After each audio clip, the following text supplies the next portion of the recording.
Thank you for joining us. And tonight, my friends are The Carpenters.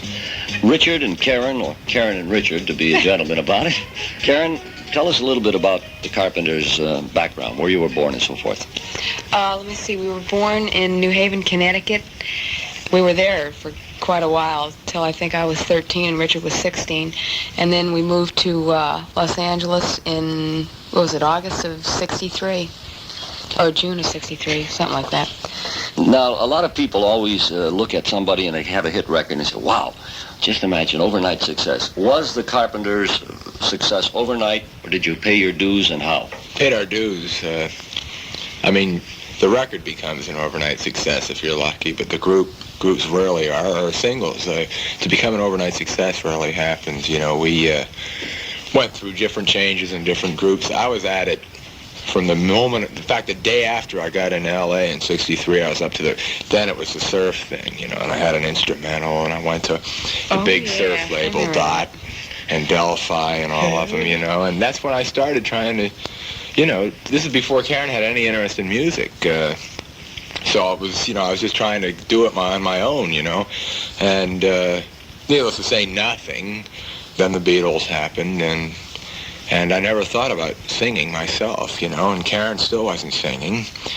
And then I was in jazz at the time, formed a trio, but it was still, I was playing nightclubs to make money to buy a car type of thing, but Karen still, and then it was a while before Karen turned, I think, 16, before she had any interest at all. And the same time the interest happened, her talent happened, and that was the singing and drumming. She could drum right off the bat, so we put her in a group. It was a trio in jazz, and we did, won the Hollywood Bowl Battle of the Bands. And then I went in a choir, because I went to college, and you have to take, when you're a music major, you have to take an elective. You either have to take band or choir, or the lousy choir. In other words, if you're not good enough to get into the a cappella, you get put into the leftover choir. But I lucked out and got into the a cappella, at which time I got turned on to voices and decided to form a vocal group. Meanwhile, Karen's really starting to sing now, so we put together this group that was very, very much like the one we've got now. In fact, with Karen and me, 4 of the members in the in-person Carpenters were in this group, and it was called Spectrum. And we played at the Whiskey A Go-Go and the Troubadour and the Factory, and got kicked out of every record company that, you know, 3 things on the new album we did then, and about 8 things on the first album we were doing then. But people just didn't want to listen to it, you know, because the thing at the time was, well, can you sound like Gary Puckett?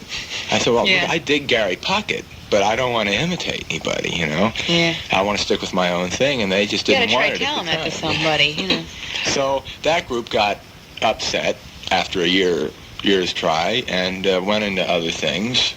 And being that I did the arrangements for the group, and Karen had the lead voice, we decided to stack up the vocals ourselves. There's a studio musician by the name of Joe Osborne.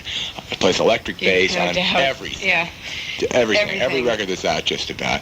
And he had a studio in his garage, and he let us use it for nothing. It was very nice of him. And we put down, I guess, four tunes, like Your Wonderful Parade off the first album and some other things.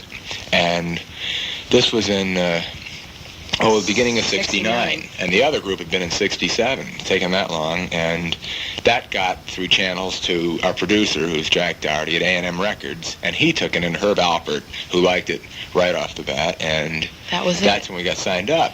Now, that's just one step. That wasn't overnight by any means. And then you still have to get a hit after you get a record contract. Yeah. And it took, we've been lucky. I'm not saying we've worked our, it's not any sob story or anything like some people. We were lucky enough to be living at home and not have to, we got amps and stuff to work with. We were pretty lucky that way. But I think it took about another 7 months after we signed to get a hit. So we've been at it for a good long time. So there's not really any... a week and a half. Yeah. There's no overnight success. No, I wouldn't say. Before we get further, I want either of you to tell me, if you don't mind, the story on probably the most beautiful song I think I've heard in years. I'm not saying that to be complimentary because you're here, because as I told you the story, what happened earlier, I was to a wedding, and during the wedding mass, the choir sang, "We've Only Just Begun." How about telling the audience how that song came about? Well, it was about, 5 months ago, Rich? That was, It's about a day before or close to was released. yeah. We heard, we've only just begun on the television. It was a commercial for a bank in California. And, we heard it, and he goes, we've only, and I'm sitting there listening to it, and I recognized the voice. It was Paul Williams, the guy who, the lyricist of the tune. It was written by Paul Williams and Roger Nichols, who are writers at A&M Records. And they wrote, like The Drifter, and they wrote Out in the Country by Three Dog Night. And I was sitting there listening. I said, wow, that's Paul, because he's got a great voice. You can tell him a mile away. Showed, two people getting married, two young people getting married. Yeah. It was written. In other words, the bank came to Paul and said, could you write a lyric about two people getting married? And he did. A Kiss for Luck and We're on Our Way. White Lace and Promises and all this stuff. About, borrowing money, but for Pete's sake, it was a great thought, and I compliment the bank for having that much awareness of what's going on, so we heard the tune, and the first time we heard it, we said, holy mackerel, Hit. And the lights started blinking in his head, so the next day we went up to Paul on the lot, and we said, is that a tune? And he said, yeah. In other words, they only used two verses for I wanted to know if it had a bridge and the rest of a verse, And he said, yeah, so we got the lead sheet, and that was it. We went in and we cut it.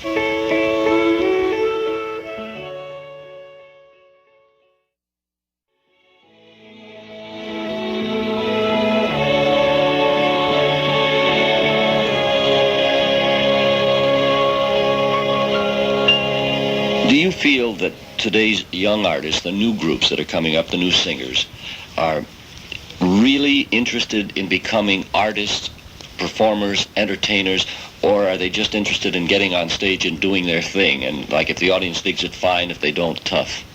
You mean like we're all in it for the money type of thing? No, not so much that, but a fellow that gets, or a singer that gets so much into it that he doesn't try to reach out to his audience. He just gets up there and says, does it for himself? Yeah. Yeah, there's two schools of thought on that. I mean, one is that, the cat's so into his music.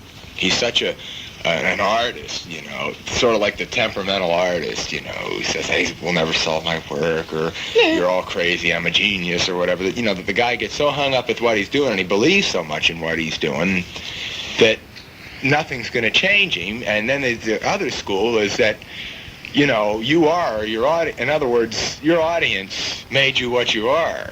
They buy the records. All you do is make them, If the people don't buy them, you won't ever be anything. I mean, as far as getting to where you want to be, if you want to be famous or well-known or whatever, have your work recognized. If you don't recognize that the audience made you, I think, you're in a pretty, I think it's pretty unfortunate myself. I mean, we believe in our music, but we also realize that, without the audience, it's all over, Have you worked to a bad audience, or is there such a thing as a bad audience? Well, it's been said that an audience isn't bad, that the act just doesn't fit the audience. I think that you may not fit an audience, It's not that the audience hates you or anything like that. It's just that maybe they aren't cut out for what you're... Maybe you're opening the show for somebody else or something, and they're there to see the headline. Whether you've got hits or not, some people don't know that you've got hits. Mm-hmm. In other words, if you got bad, somebody that wants to go see Frank Sinatra, and Frank Sinatra's their favorite person in the world, and the Beatles just happen to walk in and say, hey, we're going to do a show, there's although, I mean, if somebody found out, they'd probably, die that the Beatles were there, but the people that were there to see Frank Sinatra are still going to say, oh, man, I'm here to see Frank Sinatra, man. Yeah. He's the greatest. If you get into that kind of situation, you're kind of sunk, and it's unfortunate. I mean, that's all you can really say about it. I mean, it's not funny in the least when you get stuck playing to somebody that isn't your audience. I think when an audience comes to see you, there's nothing better, Yeah, they're good audiences. Well, have either of you ever entertained the thought while you were on stage at any time of walking off, or have you ever walked off? No, we've never walked off. Have we ever had any thoughts of walking off? Let me think. Not really, no. I mean, there's You sometimes really gotta you get a little upset when you Get finish hot to walk off. finish close to you or have only just begun to an audience that's not yours, you know, and they just sit there. They don't even clap. Nothing, not even token. They just sit there. And it sort of upsets you, to be honest. Why? Because, you know, you just sell 2 million records of that, but that's what I mean. The person has never heard of Close to You or the Carpenters or whoever you are. And, you know, to them it's just like any other group off the street. But I think it's still a little rude not even to be tokened, you know. Let me ask both of you, since you've been in California since '63, and I encountered it when I got out there in '63, this might be very interesting. Have you run into any audiences where it is cool to be cool? In other words, the old California thing where if you applaud, you were sort of square, so you just stood there, even though you dug it and you didn't give any reaction. I don't think so. Have you? Yeah, well, I mean, yeah, that's a whole segment in itself. It's a whole, you know, like the performer just gets up and he does his thing, man. You know, why try to act warm or why talk to the audience, man? You just go up there and you look real hip, you know, real... You know, it's that new thing, like some of the, you know, the pictures of the groups on the covers are just looking straight on, like Mount Rushmore or something. No. Do you have any thoughts for or against bubblegum music? Quote. It's rough to put anything down because there's good and bad in everything. I mean, I don't want to sound like a plastic person or a philosopher or somebody that's just quoting, but I really think, you know, there's certain things I don't like, and yet I know that some people do it well and that it is done well. Like a whole bunch of people put down Sugar Sugar, and I thought that thing was really, really done well for what it was. Yeah, it was a groovy, happy little tune. Even though there was no such group as the Archies, it was done fantastic, you know. Yeah, I really dug that tune. It sold 8 million, according to Ron Dante. Yeah, right, he sang it right. And, I mean, where it's not a heavy thought, there's other things that have heavy thought. Yeah. I mean, and the person who does one type of music could never. The best in one field could never even do something in another field and vice versa. So I don't think you should put it down. You should just say, you know, for what it is, it's either good or bad. You know, of course, there's bad bubble gum and there's good bubble gum. You sound like a politician. Well, there's bad. Now I'm going to make you sound like a politician. What are your feelings on the United States' involvement in the Vietnam War? Oh, I think I better let him steam first. Oh, well, I'm completely against it. I mean, you know, I think it's a complete waste. Yeah, I'm not studying on it or anything, you know. I mean, some people, they know every little thing about it, you know. So I've just, you know, it'd be a generalization, but I don't think, first of all, nothing's ever going to be settled. It's like a Korean War, you know. It never came to a complete end. This is really, it's been bubbling over there ever since. That was never won or lost. It sort of just terminated. Nothing was ever settled, and this is never going to be settled because it's not an all-out war. It's not even, it's an involvement. They don't even call it a war. I mean, it's ridiculous. And they're over there piddling around. You know, one cat shoots so many one day, and then they shoot back the next day. And if you're going to have a war, as much as I'm against killing or anything like it, you ought to get in there and do it. I mean, this stuff about, you know, the most stupid thing I can think of is, okay, gang, we're going to have a 24-hour ceasefire. That's absolutely insane. And at the end of 24 hours, you start killing each other again. They go, okay. You hold your fire, and then at the end of the 24-hour, I'll run up and I'll shoot you first. And I mean, people, really half people there don't even know what the thing is all about. They're just drafted and sent over, and it's the same with the guys on the other side. It's being run by people that are sitting here, and the young kids who we just finished a show at the Walter Reed Hospital. I was just going to say that. And we saw some of the people, the guys that got back. Kids, I mean, 16, 17-year-olds, just nothing left. Nothing. It's the most sickening sight I've ever seen. Karen, what did you say to these kids in the hospital? You know, it's very easy for us that have never really seen what has happened in the war. But what did you say to these guys when you went to talk to them, or what did you talk about to them? I don't know how, but they have the happiest outlook. I don't know how they do it. You know, I mean, there's this kid laying there with half a body, if at all half. I mean, you know, just ridiculous. And he's saying, well, in another 9 years or so, they'll piece me back together, and then I'll get to sit in a bed for the rest of my life and put shoestrings together. And he's real flipped out over that. Well, you have to, I mean, it's whether you're going to let the, it's happened, and there's nothing you can do about it, even though it's very unfortunate. And you're going to have to, whether it's going to let it get you down for the, in other words, the guy's 18 years old, and he's probably going to live until he's 75. Yeah, and I don't know how they could have such a great outlook. I mean, it's fantastic. It really flabbergasted me. Because, I mean, we get cut on the finger, and it's, oh my God, It's really fantastic. I mean, it was such a rushed thing that you couldn't talk in depth, but mostly, they just wanted autographs and we took pictures with them, and it was like really a gas, but it really upset me. But I think war is very, sickening. very upset. Did they convey to you any feeling about the war, their own feelings? No.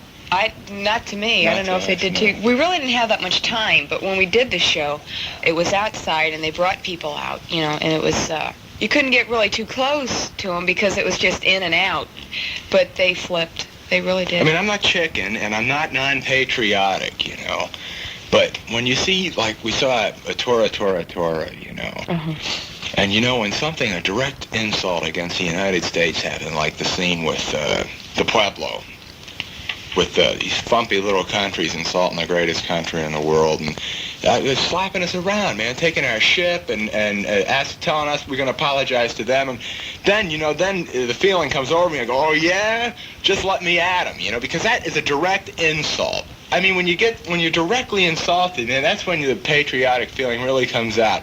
But this other thing, it's just a politician's war. I mean, it's like a whole different thing after you see, like, Tora, the whole scene behind that, Absolutely incredible. It was such a joke to watch that movie and to actually believe that had happened. The way that whole thing did happen, it was just a great big...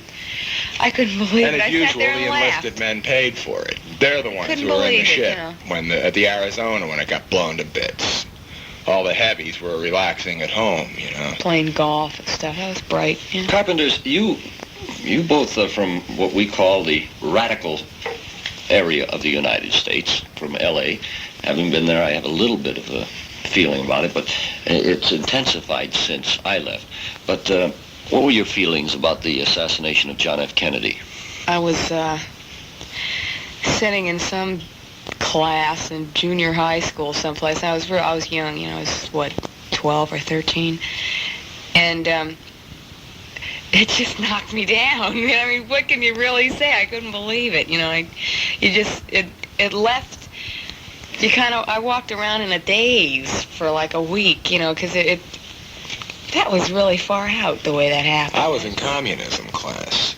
You took a year with this one guy, and one half of it was, I can't think of it, government. Oh, and the other half was called something to do with communism. Learning about communism.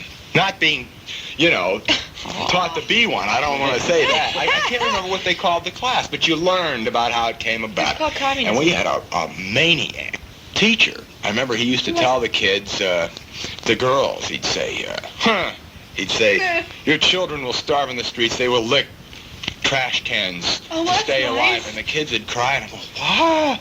So one day, he stepped out. It was November 22nd. And he comes back in, and he says, guess what? Kennedy and the governor of, I keep forgetting his, were shot. And the whole thing goes, like that, and he goes, how about that? I mean, it was almost like, and he did it in such a way that I went, oh, something's up, he's joking around or he's sick.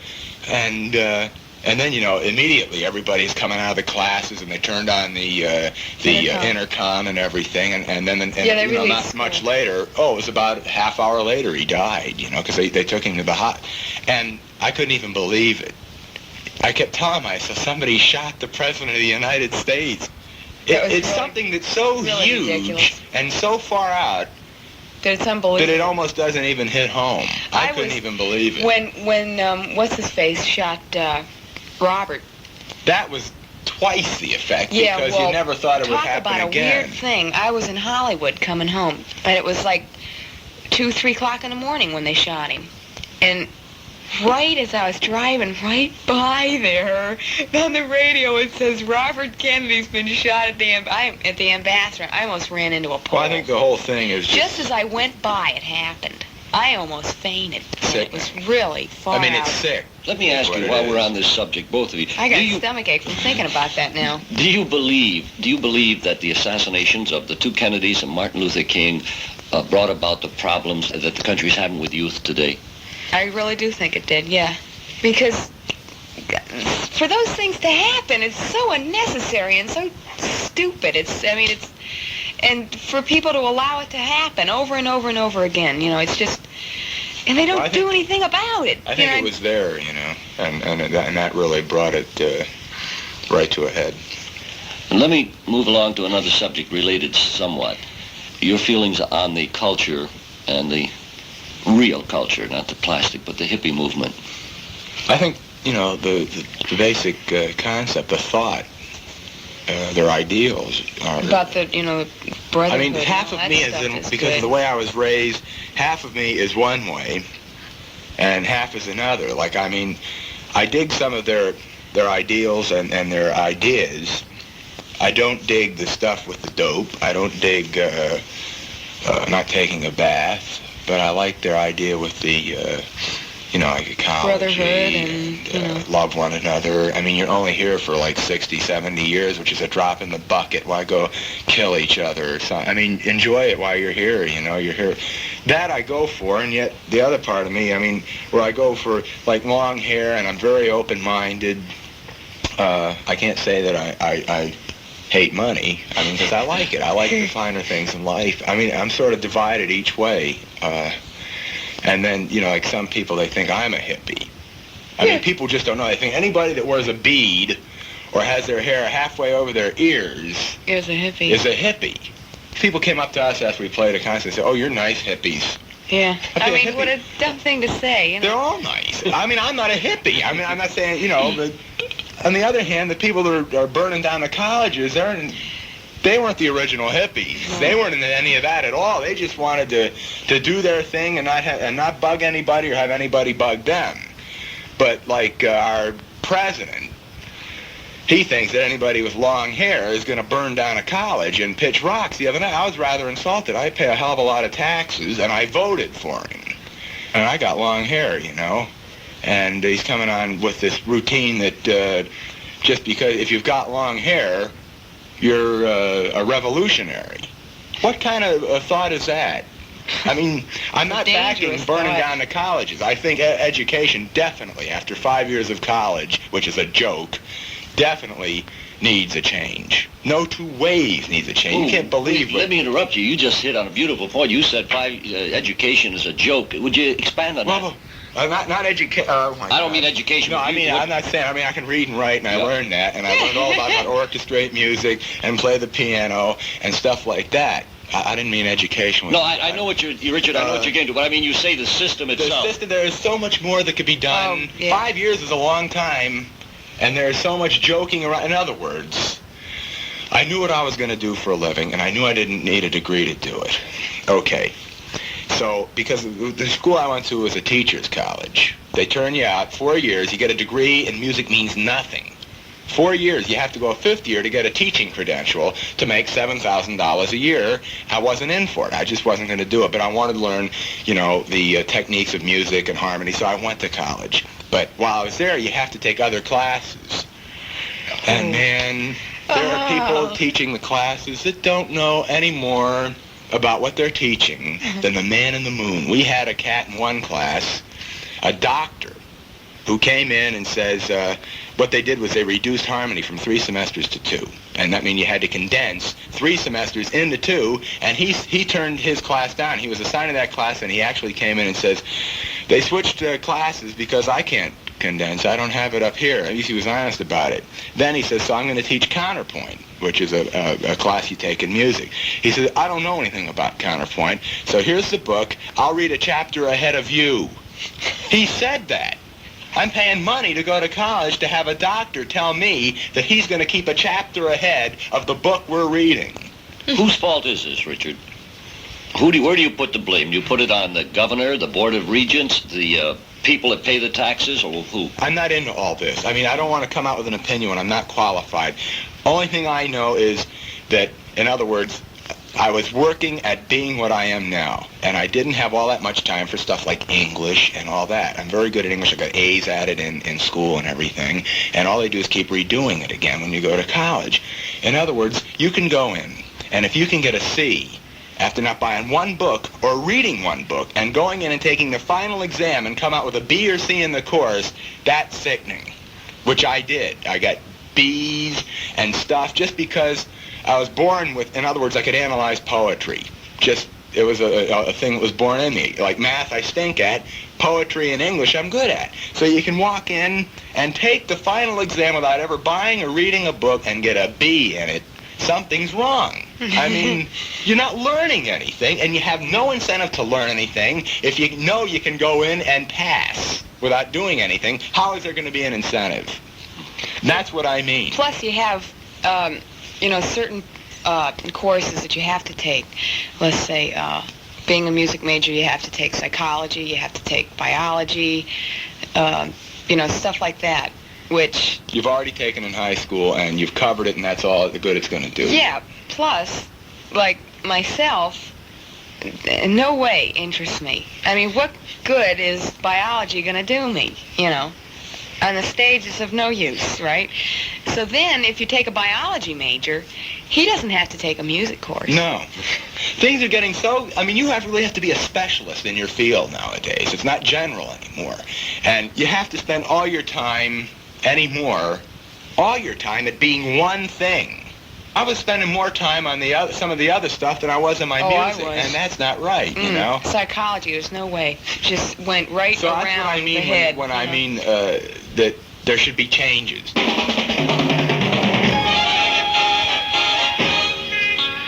Richard and Karen, that music means our time has run up. But I'll tell you what, we'll pursue this subject further next week. And I hope all of you listening will join us when the Carpenters, Karen and Richard, will be back.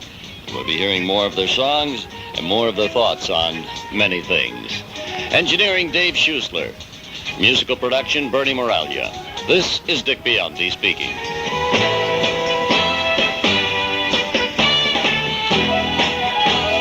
Dick Biondi and Friend, another service of WCFL Public Affairs.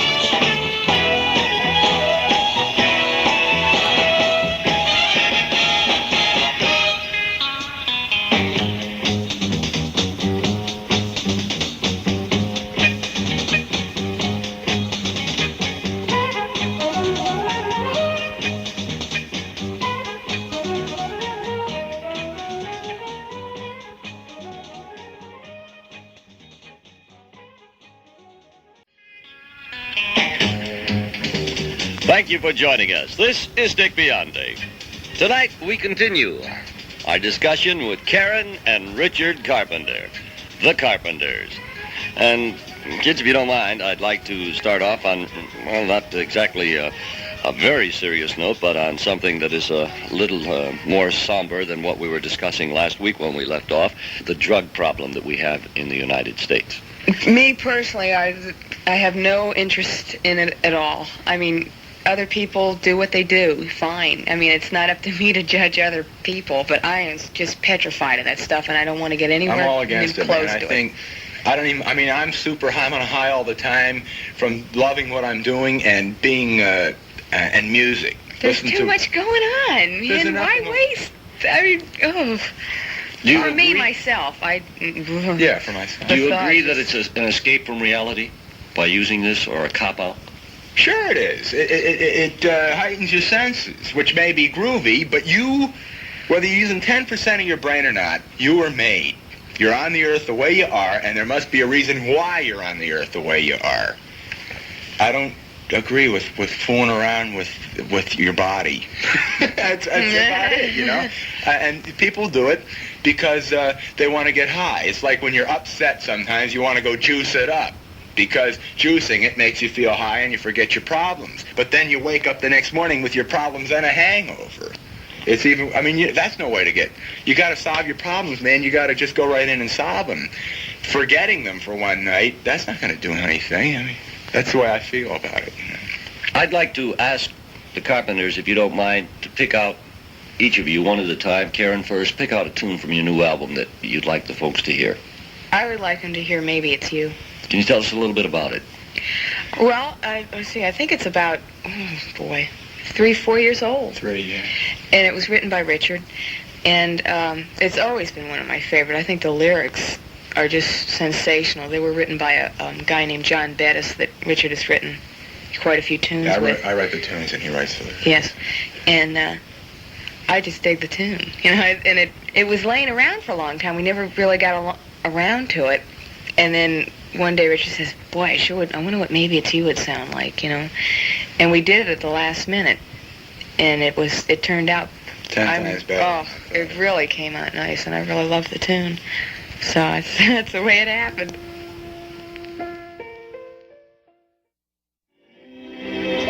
Traveling around, you've been working with a lot of young people, and of course you are young. You're both so young now that you're still considered in the teenage bracket. Right. Do you feel that today's young kids are moving away from religion? One segment's really for it, and yeah, on a whole, definitely, I do. I haven't... including myself. Yeah, we haven't.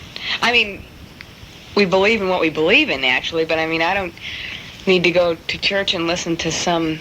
Oh, it's hypocrisy personified. Well, this is what I was going to ask. I was an organist in a church. Preacher tell me what to believe in. I don't dig that at all. I mean, I was an organist, and the people I heard him in, and the way that the ministers talk about the people, this is such a thing really with me. Insulting. They sit there and they read. They all stand up and read. I will do this. I will not do that. I will do this, and I will not do that. And they read it like, yeah, just like that. Amen. And then they had one guy once, and it was just, I was thinking, what? They're just reading. They come here because they were raised and they feel they have to come 1 hour on Sunday and then go out and do whatever they want to do for the rest of the week. This is the average person, And one day they had like a lay Sunday, they called it, where laymen got up and sermonized. And one of the things was the guy was speaking for the outstanding points of adoption.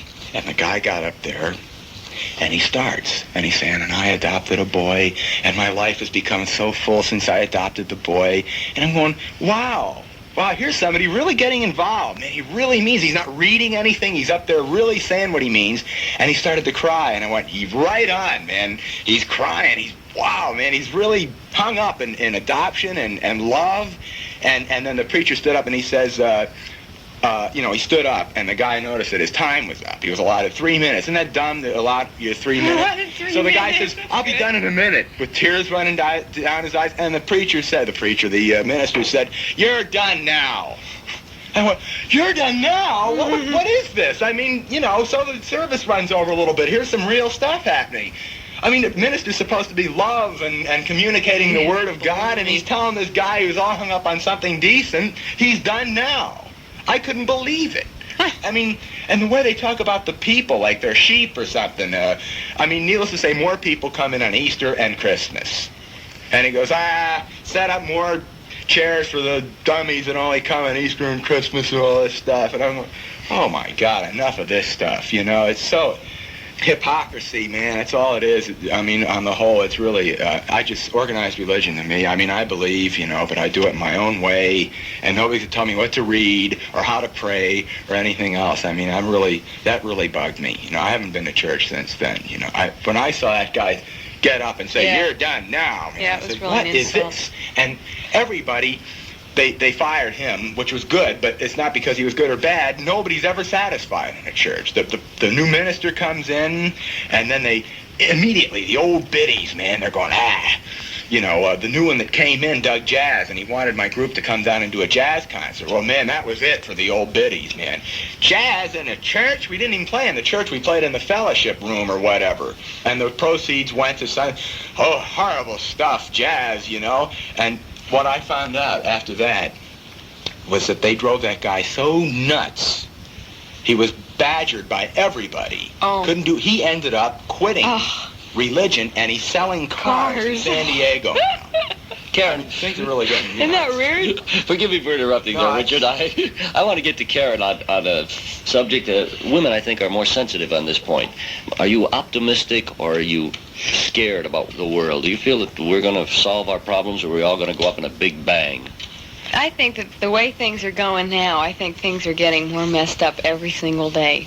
Like you go into, like traveling and stuff, you go into some towns and they're friendly. Some towns are just so hostile. I mean, you can't believe it. It's just upsetting to see, because you go up, like I'm not going to mention the city, but we went in, and you say, well, hi, how are you? So I'm going, well, oh, okay, I take my hi back. It's just, people are so hostile. They don't want to see each other. They want to stay in their own little thing. They don't want to be bothered with other people. And I think that feeling in some places is spreading, and it's getting worse, and people are, population. They're fighting and killing each other, and nobody seems to be solving anything. It just seems to be getting worse. The nicer the people. I mean, on a whole. I'm not saying there's not nice people in each town. It's not that. But when you're with a bunch of people, I mean, you saw like what happened with the Beatles, with the mobs, and how people can become a totally different thing when there's mob action. When there's, a whole nother side of you may not even know exists comes out, when you're with a whole bunch of people. And I think that, the world's overpopulated, and I really think it's going down, boy. I'm glad I was born now, and I'm seriously wondering about ever having, about bringing a child into this world, That's my feeling. I think things are really, when I turn on the news, and death, and killing, and hatred all over the place. Everything. It's really a drag. It's really getting, and... Let me move to a subject that is not as somber and as depressing. What do you think of the current wave of permissiveness as far as nudity on the films and free love, free sex, and so forth? I like the idea of people being free to do what they want to do, but I think a little of it's gotten a little out of hand. Do you believe in censorship? No. Not to Definitely the point not. of where just because one person disagrees with another one, they have the right to take it away from them. No. Very confining. Can be very destructive. TV could really be something else. Yeah. It's garbage now. Yes, it's really bad. Garbage city. They knocked off one of the best shows on the air. It was Smothers Brothers. Yeah. They just said it the way it was, boy, and they got stopped flat. Well, my favorite group, the Beatles, but the Mothers of Invention, I think that was a genius, because you listen to, like, Absolutely Free or We're Only in It for the Money, man, they really hit home. It's all laid out, boy, right there. I'm not saying I back some things, but there's no reason. In other words, they're there, and you don't have to go see a nude film if you don't want to go see it. Yeah, it's all up to the individual. Yeah, Don't let it be there, and you can choose whether it's a free country, in that respect. You can go or stay home, Yeah, plus just don't you've got put a it lot down. of people that are putting it down, breaking their necks to go see it. That to me is the most disgusting thing, That's all open these- hypocrisy, in other words. Right. Really sickening. You mentioned television. I want to just get back to that quickly. What would you like to see on television, aside from having the Smothers Brothers back? But what do you think would help television? Get off this garbage with the people, the things that make, with the witches and the... I'm not going to get sued situation anything. comedies are really dumb. Yeah, if you can have a situation comedy, like a husband-wife thing, Well, like the old I Love Lucy shows were brilliant, Well, they were slapstick, which is great. It's a thing in itself, and they were good at what they were. But now, slapstick's sort of gotten passé, and you can't do anything that's far out, like a good RX-rated movie, like The Graduate or something. It's just so bland. It's just bleh, You turn on some of these new comedies, supposedly, and it's just dialogue, little cute things with the cute little boy and the husband. The big thing now is either you're divorced or you're a widow or you're a widower, and you've got magical powers to make people float around or make the husband get in trouble. It's garbage, man. I just you can get all that stuff off and get a good comedy like Dick Van Dyke. Now, that was an excellent show. Good comedy, You can bring that back. Some of the shows are good to me, like... Carol Burnett. That's a good one, but I mean, like, that's a good variety show. And the dramas, Hawaii Five-0 and... Marcus Wally? No, I think Batman with the doctor going around. Come on. I mean, you know... It's just, you were asking for... No, I mean, that's what I mean, man. You got the doctor that's completely involved with every patient, and he gets into his Chrysler, and he goes and does house calls and all this. I mean, come on, you know? I mean, we had a groovy doctor in New Haven, but even he doesn't make house calls anymore. Well, heck no, man. Are you kidding? God, you know, you gotta pay him to get him on the phone. I want to ask you both something, and this is way off the subject we were just on, but both of you had a hit record. And even though you paid your dues, you became well-known, established artists very quickly. Have you been taken by the Sharpies in the record business? No. Not with our record company, definitely not. No, I think, you know, you usually get... I mean, honestly, I've got to say we've been very well protected, you know, because we've been sheltered by the one and only Herb Alpert. He's, you know, watched over the whole thing, and A&M's the greatest company. Yeah, they are. Because a musician owns it. I mean, well, Jerry Moss, I mean, he's a business thing, but in other words, there is a musician that's the way right the whole up there. thing is set up, it's not set up like a... I mean, it's set up like a company, but it's set up like a home. It's a home. You can do what you want. Musically, they let you do what you want, and we've been lucky that way. I mean, we got to do what we want, and we all lucked out. But I mean, there's everybody, you know, the royalties where you hear about, you know, like the Beach Boys losing $2 million because the record company decided to take some royalty money from the Beach Boys to make up for an act they lost money on and stuff like that. A&M has an IBM 360 computer that pays all the checks and keeps track of all the royalties. And we were just, you know, discussing getting a business manager. And he said, you know, A&M's the only company he's ever seen that audited. They made two mistakes, and it was for the benefit of the artist. You know? No, I think, you know, on the record company scene, we've been very fortunate that way. A&M sounds like, excuse the expression, a white Motown, a family unit. That's what it is. They bought the Charlie Chaplin studios. It's a whole lot in itself. It's a lot. It's like a movie lot. You can't get in unless there's a gate and a guard. To be there, and you know, it's and just, you get in, and it's like a great big home. It's really far out. You know, you go in and you're all away from people, and it's all. You know, it was all personally built by Herb and Jerry, and they designed it the way they wanted to. The offices are like great big living rooms. Right. You know, it's just the studios are like living rooms. They've got all chandeliers and monstrous leather couches, and it's just like, you know, you take your shoes off and you record whenever you feel like it. You know, 3 o'clock in the morning. It's too much. You know, they got televisions and all sorts of stuff too. And we ended up getting Herb's agent and his manager. So yeah, it was all we were lucky, you know. We were directed, you know, in the right direction. We were pointed in the right direction. We weren't at the mercy of tell you what I'm going to do, you know. Yeah, yes, I'm going to make you feel big. Karen, this may be a ridiculous question to ask you, but because I know that you're with a group and you may be protected with the little sister type thing, but have you been hit on by some weirdos? Do you get into those situations on the road with? We meet an awful lot of nice people on the road, the way we should meet them. I mean, you know what I mean? Like we come into a town and our promotion men and our record men and our agents and things like that, and they're all great guys, you know, and which is fine. But we got some letter in where was it? In Miami from some guy. It was a riot. I mean, it was like a 90-page. And he said he'd been to our first performance, and our third performance, and our fifth performance, and he was coming to the end performance. And he went, you know, the whole letter was just on and Weirdness. on. And then he was a little strange. But then towards the end of the letter, you know, he said he was going to be at the last performance, and he then went on to tell me what he was going to have on. He was going to have on, you know, blue pants and an orange shirt, and he was 21 years old, and he was had blonde hair and blue contacts accenting his blue eyes. Yeah, man. And I I just about fell in the floor, you know. And this place was rather small, and you knew it would be very easy for the, you know, The for guy him to come get in right and up, be able to you get know? backstage, you know. So I put a guard. I told all the guys in the group, I said, no way, you know. So I went out the lobby, you know, with 9 guys around me, you know.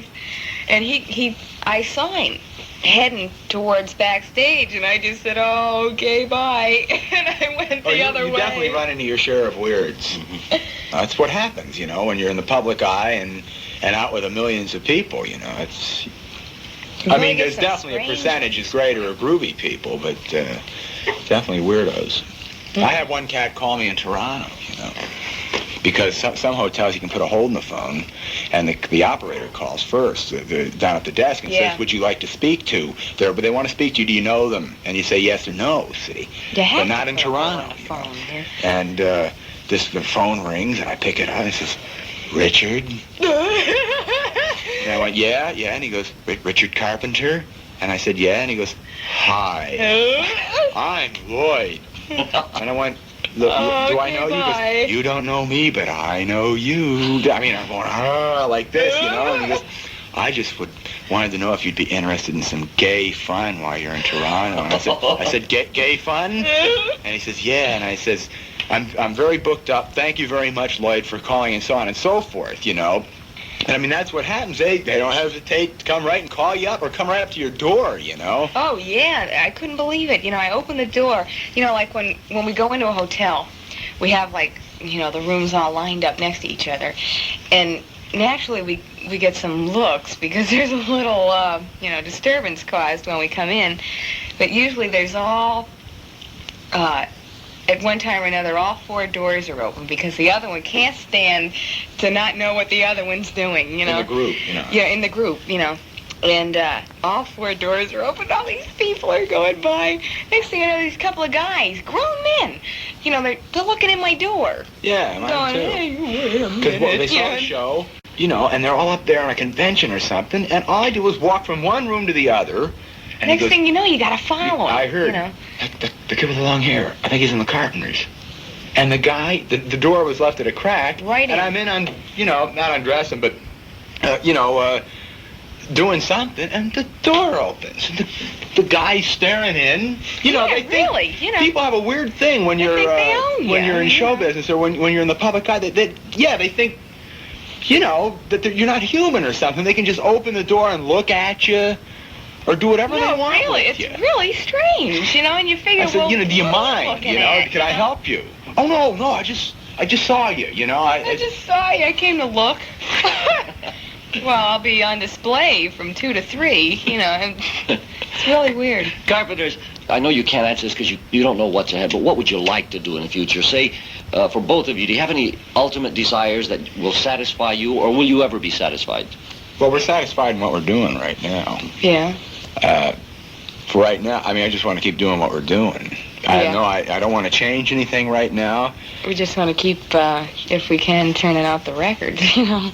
But I'm talking now, let's say, when you're 45, 50 years old, you want to have enough money in the bank so you can just buy a ranch or something? Right. Definitely. Except for do what you want. Well, I don't know. I mean, if you settle down and just retire, you get old before your times. I mean, I want to keep active in show business. I have no idea in what capacity in another... I don't even know what's going to happen in 5 years, what I'm going to be interested in.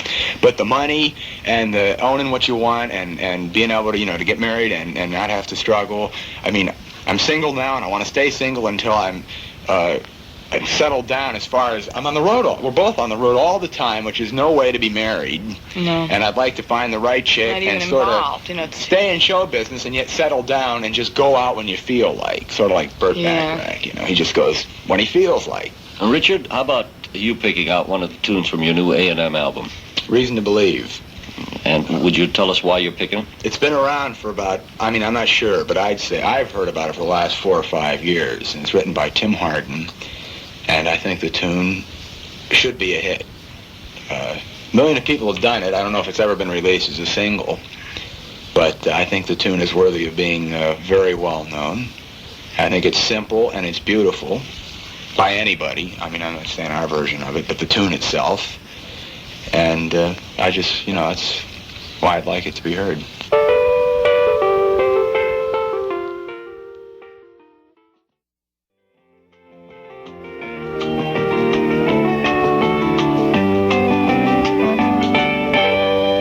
You've been talking to two of the nicest and probably two of the most intelligent people that I've had the pleasure of meeting in a long time. Karen and Richard Carpenter.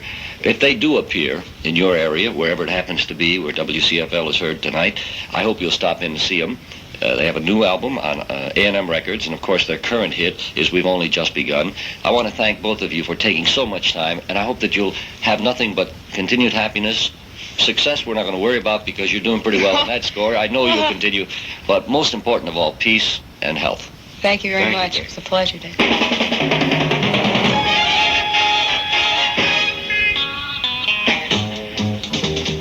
Our thanks to the Carpenters, Karen and Richard.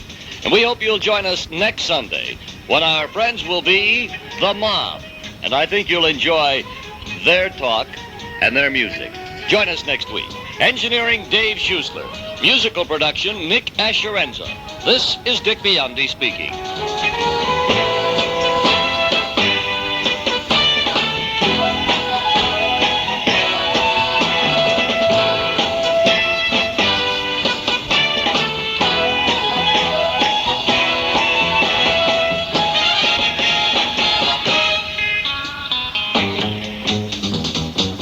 Dick Biondi and Friend, another service of WCFL Public Affairs.